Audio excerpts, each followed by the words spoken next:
Welcome to Hammer Dahn. Let's go. The number one sports betting podcast that comes out of this office, because it's the only sports betting show that comes out of this office, live every Monday, Thursday, and Friday, right after the Pat McAfee show, around 3:05 p.m., also released as a podcast later in the day. I am your host, Tone Diggs. I am joined by Gumpy in the studio. And as always, our NFL expert, former NFL GM, Mr. Michael Lombardi. How we doing, guys? Michael, I love the collared shirt today. It looks great. I got to go out. I got to take my wife out, so I got to clean up a little bit. You know how that goes. Hey, you look good. She's a lucky lady. Yeah, right. Michael, before we get into this week, I wanted to put up the graphic of our picks from week one. You went 2-1, a winning week. I was 4-2. Pat was 3-2, and Gumpy was 3-2.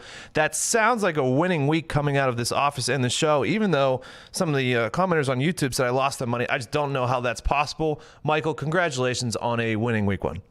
Thank you. Only bet as much as you're willing to win. And the reality of it is you can't make anybody happy. I wrote the Daily Coach today about one of the great stories. If you ever watched the Chef's Table, they had a Chef Table barbecue about Rodney Scott, about how when he was in high school, he was told, you're never going to be more than just working in this pit. And the guy has gone on to be a James Beard Award winning chef, and he's remarkable. But yet, of course, naturally, I post the article on Twitter on the Daily Coach, and somebody writes, anybody who eats meat's disgusting. Like, seriously, you can't make anybody happy. Like, I look at some of Springsteen's videos that I think are just incredible, and he has 12,000 thumbs down. Like, it's just, I give up. Listen, so don't worry about it. If the boss isn't going to please anybody, neither can we, Michael. And thank you. Check out the Daily Coach. Check out the GM Shuffle Pod. Check out the Lombardi line on VSiN. Other than seeing Michael on here for all the best information. Gumpy, you had some for Michael? Yeah, Mike, I saw your tweet about the holding this past weekend. Do you think that's going to carry on going forward with the refs? I hope so. I mean, when I went through it, when I was watching the tapes of the game, it was obvious they were going to look the other way. They weren't like, oh my God, they're on it. Look, the game that was so obvious to me was the Eagle game, because the Eagles couldn't block Washington the whole game, and yet they never got called for holding. Usually when you can't block a team, you're going to get called for holding. You're grabbing and pulling. And I know Washington had 8 sacks and all that, but there was more holding calls that they missed. So, yeah, I'm hoping that they're going to, turn the cheek. Now, look, only 8 teams got called for it. 5 of them got called twice. So every team's going to get called for holding. I just hope it doesn't happen all in one weekend. Yeah, you would think if and Mick, we get the sidebar up here. You would think if you give up 8 sacks that you are going to at least get one holding call, and only have 8 teams you said call for holding. That seems very, very low. Yeah, 5 of them I think were called twice, and 3 of them just had one hold call. So look, Garrett Bowles made it through Monday night without getting a holding call. There might be a parade in Denver for that, because that guy can't play football without holding. So hats off to Mike Munchak for to really coaching him up and keeping the guy from holding. So it's great. He's your guy. And I wanted to talk about overreactions from week one, Michael, because I feel like week 2 is an excellent opportunity to bet teams that just looked like fucking garbage in week 1, because there's obviously going to be, the public is going to jump all over teams that looked bad in week 1, and they're going to go against them. That's why, like, teams like the Giants I like this week kind of against the Bears, and teams like the Colts who lost to the Jags, I kind of like taking teams like that this week. In other situations, I'm with you on the Colts. I mean, I just talked about it on my podcast. The Colts, to me, they did not play poorly. They managed the game poorly. They didn't play poorly. They let Gardner Minshew face cover 2, Tampa, too much zone. They didn't mix it up. They moved the ball effectively. They had some moments where they didn't, that cost them. They missed Doyle in the end zone for a touchdown, make a bad throw and an interception. But the Colts look like they have a good team, whereas Minnesota, when you watch the tape of the game, they did not look like a good team defensively. They look like they can run the ball offensively, but this receiving core is going to be a little bit thin because there's no one besides Thielen right now. Maybe Justin Jefferson will step up, all that. But the reality of it is they did not look like a great team. So the Colts only laying 3. And here's the thing about this game that's fun to look at when you see it, is the line hasn't moved out of 3. It stayed right there, and most of the money is coming in on Minnesota. Yep. So why isn't that line moving towards Minnesota? Why isn't it going down? Why isn't that line going to 2.5? Why isn't it coming off the main 3 number? Because they know there's going to be a ton of money late on Indianapolis. Hey, Mike, we've seen a lot of movement on the Rams-Eagles line as well. Yeah. What did you think about that? It's gone back and forth a lot already.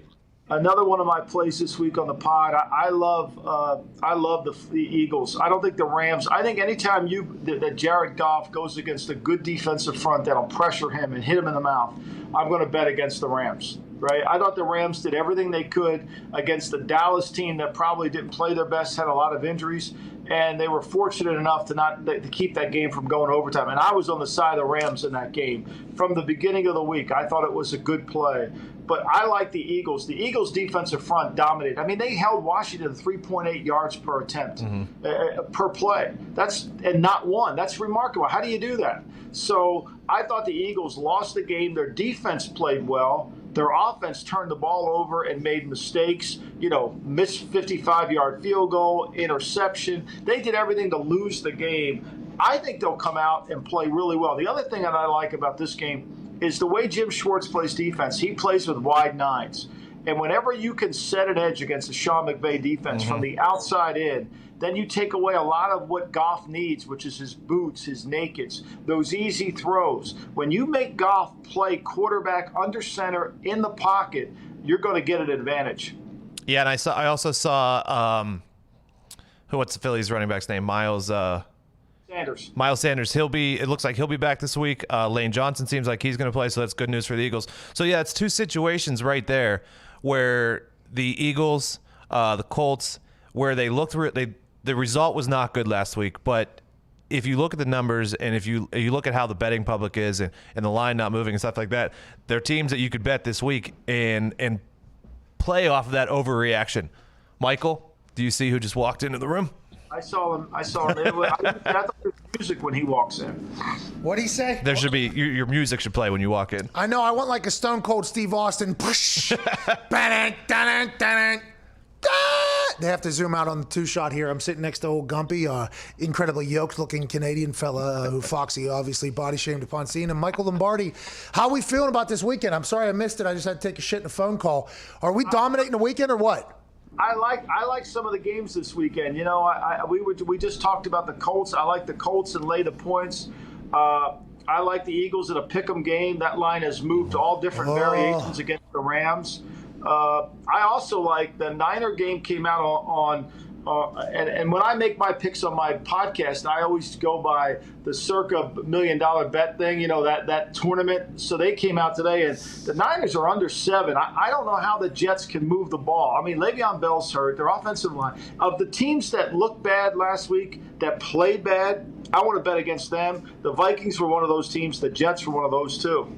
Oh, jeez. Thanks. I told you earlier, I love the Colts this weekend because we've been talking about it, like if the public just jumps on all these teams that looked bad last week, and that Vegas doesn't. Vegas sets the lines based on public perception, and if the lines aren't moving, then you jump all over like a team like the Colts. Jets gave up 404 to the Bills last week, and they're without more linebackers this week as well. Oh no! And then add this to it, Gump, is that when you break it down, the Jets, when you watch it, I mean, Josh Allen averaged 6.6 per attempt, and he didn't make one throw down the field. He took a lot of nickel and dime throws. I think the other thing we have to consider, if we would have all just said last week, say, bet Tomlin, bet Belichick, bet Carroll, bet Andy Reid, bet Sean Payton, bet John Harbaugh, not only would we have won 6 games, we would have covered it all 6. Oh.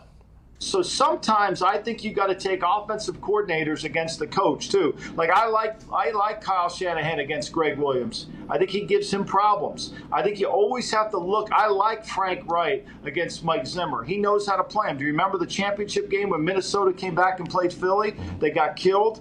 Minnesota was playing at a high level. I'm always looking for when I can go back and see the matchups of the coach against the scheme. How does that fit? And that's why I like Schwartz against Sean McVay. Well, then you have to like the Jets because the Jets president said that Adam Gase is a brilliant offensive mind. But then I heard your show today where you had somebody on that basically gave us 27 reasons why Adam Gase is a bad coach. So, I mean, look, I think they're a bad team. I think the Jets are a bad team. I think the former general manager, Mike McCagan, I mean, he violated every rule of GM you could possibly do. This is not a talented team. They have, like I'm saying, they have no linebackers. I mean, where are they going to score points? Jamison Crowder is their only playmaker. And where are they going to make plays? For the Niners, too, Mike, I mean, Kyler Murray has had the Niners number since he came into the league. It wasn't really that big of a surprise last week. Right, and he ran the ball, 14 carries for 90 yards. I mean, he was really good running it. And so the Jets, who's going to run the ball for the Jets? I mean, I love Frank Gore to death. I mean, there was no one nicer to my son at the 49ers than Frank Gore. He still texts my son to this day, talking to him, asking how he's doing. He's one of the greatest human beings of all time. I love Frank Gore, but he can't put the Jets on his back and carry them to anywhere. So I like the Niners, and the number didn't get over 7, which is fascinating, right? So there's 1,200 tickets on this game, and only 20% of the money is coming in on the Jets, and yet that line stayed below. So they think they're going to get more Jet money late. Hey, why do you think you love sports gambling so much? Is it just because you're Italian? No, because I don't bet, but here's why I like it. Because what I did for a living for 35 years was basically talk like this. Figure out the game, match up the game, how does the game break down, who's in favor. Now, I've got to incorporate the lines in it in my head, which, I'm not saying I'm an expert on this, but that's all I've ever done is try to visualize how the game was going to go. All right, Michael, let's go to tonight's game, a place where you were a GM at, Cleveland, Dog Pond. Cleveland Browns, they were started at 7.5, it got down to 5.5, and now it's back. It's settled at 6.5. The Browns are the favorites against the Bengals tonight, another team that looked horrible last week. The Bengals, a lot of people liked what Joe Burrow did against the tough Chargers defense. What are your thoughts on tonight's game?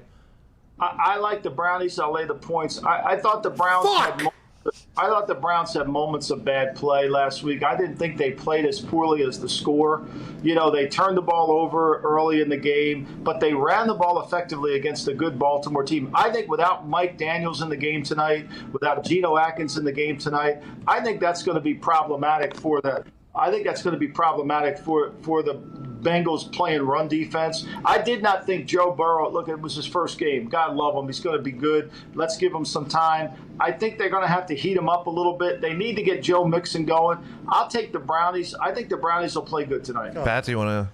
Yeah, I got the Bengals plus 6.5, strictly because the Browns' back end is completely demolished, basically, in the secondary. They're out 3 guys already. And, I mean, granted, it could be a bounce-back game for this Browns team that is loaded, but this is just like the Titans game last week where you told me, well, I got the Broncos tonight or whatever to cover, and Steven Gostkowski leaves 10 points on the board somehow. Nobody could have guessed. This is making me really question my Bengals plus 6.5 prediction that I felt very, very good about just, a minute and a half ago before you went on that entire run right there. Yeah, I mean, to me, and look, when you go through the week, and I do my power rankings, so give you some credit here on the picks. When I go through my power rankings, the worst ranked team based on numerical data were the Browns last week. Everything they did. The video wasn't as bad as their numbers, but their numbers were horrendous. Now, they're playing one of the best teams in football. Lamar Jackson, it's hard to contend with him. Look, can Joe Burrow do this? I think it's going to come down to whether Myles Garrett, they can pressure Joe Burrow. I think if Joe Burrow gets pressure, I don't think it matters who's in the back end. Michael, what number did you get the Browns at? 6.5, I think the circa number was. That's what I had. Okay. So my number in my power rankings when I broke down this game, you know, I had this really as Cleveland, as Cincy really should have been. But my numbers are based on one game, and you can't go by that. You can't. There's not enough information. No, me and Gumpy had an argument yesterday in here because I saw the Browns dip below 6, and I jumped on it just because it was good value. Not that I necessarily love the Browns, but anything less than 6 against the Bengals, I was going to take, especially since the Browns looked like dog shit last week, and that's my theme of this week is taking teams that looked like dog shit last week. And the other thing is too, you got to be careful is taking a team that doesn't have a field goal kicker. The Browns cut their field goal kicker. Now he's on the Bengals, right? It's like Tennessee and the Tennessee game in Jacksonville. Like, if you want to take Tennessee and lay all those points, plus Gostkowski isn't making any kicks, God bless you. Go ahead and do it. Gostkowski's going to make kicks. Gostkowski's going to make kicks. Don't you worry about it. He didn't miss kicks last week, Pat. He just, they looked like bad drives off the tee. You're saying he shanked kicks last day. That's what you're saying. You didn't say he just missed kicks. You say, you know what was worried about me with that Gostkowski kick? Is the 47-yarder mile high, okay? Mile high, ball travels further.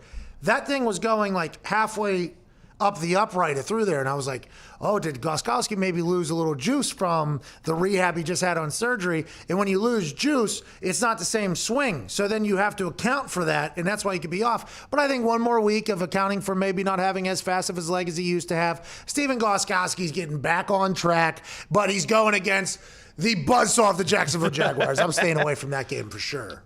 All right, before we move on, so Mike and I are both on the Browns. You're on the Bengals. Yeah. Gumpy, I think you're on the Bengals as well? Yeah, Bengals are 9-2 against the spread last 11 meetings and 5-1 against the spread their last 6 in Cleveland.